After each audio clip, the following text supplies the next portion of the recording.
देख रहे हैं समय प्रभात। मीरा भाईंदर 145 की विधायिका गीता जैन कुछ दिन पहले जापान दौरे पर गई थी। वहां उनके साथ महाराष्ट्र के 21 विधायकों भी मौजूद थे। सभी विधायकों ने जापान के टेक्नोलॉजी सिस्टम का दौरा किया। बता दें कि गीता जैन ने आज प्रेस कॉन्फ्रेंस में बताया कि जापान का वेस्ट मैनेजमेंट सिस्टम यानी कचरे का प्रबंधन का दौरा किया और देखा कि वहाँ कचरे को किस तरह से शुरू से लेकर अंत तक कैसे कचरे को उपयोग किया जाता है और सब कुछ मशीन के जरिए होता है। विधायिका गीता जैन ने ये भी बताया कि जल्द ही मीरा भाईंदर महानगर पालिका और वसई विरार महानगर पालिका को साथ लेकर यह जापान का वेस्ट मैनेजमेंट सिस्टम यानी कचरे का प्रबंधन यहाँ लगा सकते हैं। आइए जानते हैं गीता जैन से क्या है पूरी जानकारी।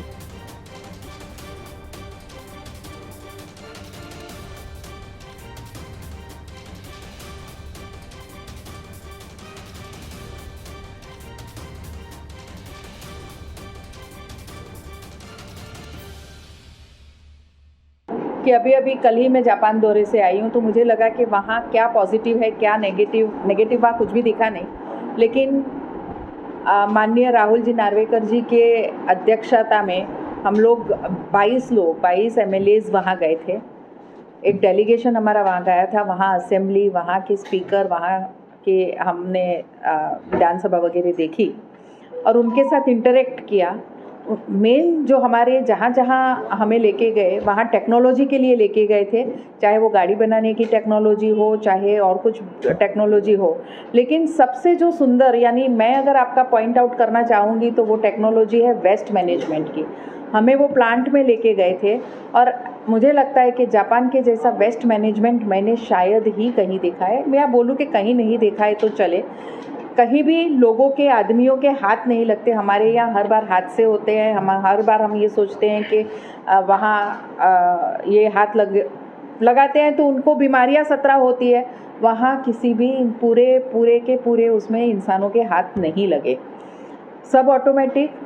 गाड़ी एक बार डिलोड हो गई तो बिना धुए वो बाहर नहीं आती, यानी बाहर भी वो गाड़ी ऐसी सुंदर चमकती है कि हमें मालूम नहीं पड़ता है कि यहाँ से कचरे का डंपर जा रहा है, या आप गाड़ी को देख के समझ नहीं पाओगे कि कचरे का डंपर जा रहा है। इन शॉर्ट, मैं जो 2 साल से प्रयत्न कर रही थी कि हमारे यहाँ ऐसा कोई प्लांट आना चाहिए, पर वो क्लैरिटी नहीं थी मेरे पास कि क्या एग्जैक्टली लाना चाहिए। इजराइल वालों ने बोला हमारे पास ये है, लेकिन इनका देख के क्लैरिटी आ गई कि अब हमें उस दिशा में काम करना चाहिए कि ऐसा प्रोजेक्ट वहाँ उनका 3000 करोड़ का एक अंदाजन बोल सकती हूँ कि वो जो प्रोजेक्ट था वो 3000 करोड़ का था, जो हमारे मीरा भाईंदर वसई विरार के लिए कंबाइन हो सकता है। वो पूरे उनके जापान के लिए वहाँ वो बना हुआ एक प्रोजेक्ट था।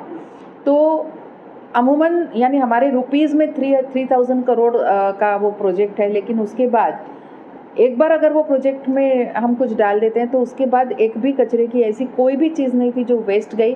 उनके वहाँ टीन बहुत होते हैं, तो उसमें से उन्होंने मेटल बनाया, फ्लाई ऐश बनाई, इलेक्ट्रिसिटी बनाई, गैस बनाए, खत भी बनाए। हर एक चीज़ का उपयोग करके उन्होंने उस प्रोजेक्ट की रकम को अब वापस आना शुरू हो गया है। वो हमारे देश में कैसे आए, मुझे लगता है कि हम जितने आमदार गए थे उन्होंने अपने अपने क्षेत्र में ये वेस्ट मैनेजमेंट कैसे आए उसके लिए प्रयत्न शुरू कर लिए होंगे। पर मैं ज़रूर मीरा भाईंदर के लिए कर रही हूँ। मेरे 2 साल से प्रयत्न है, मैं स्टडी भी कर रही हूँ उसके बारे में। लेकिन इसके बाद मुझे एक क्लैरिटी मिली कि कहाँ क्या होना चाहिए। बाकी वहाँ की टेक्नोलॉजी जानने मिली, वहाँ के डिफरेंट, हम लोग फैक्ट्रीज़ में गए, बहुत सुंदर तरीके से उनके प्रोडक्शन, और बहुत कम लोगों के, यानी उनका बहुत सारा काम रोबोटिक्स है। लोग, क्योंकि पॉपुलेशन बहुत कम है, उनको काम करने के लिए लोग नहीं मिलते, इसलिए बहुत सारा उन्होंने सब रोबोट्स पे डिपेंडेंट है और वो टेक्नोलॉजी भी बहुत सुंदर है। लेकिन मुझे लगता है कि इंडिया में वो टेक्नोलॉजी इतना फिजिबल नहीं होगी क्योंकि हमारे पास लोग बहुत है और उनके हाथ को काम चाहिए। खबर देखने के लिए देखते रहे समय प्रभात।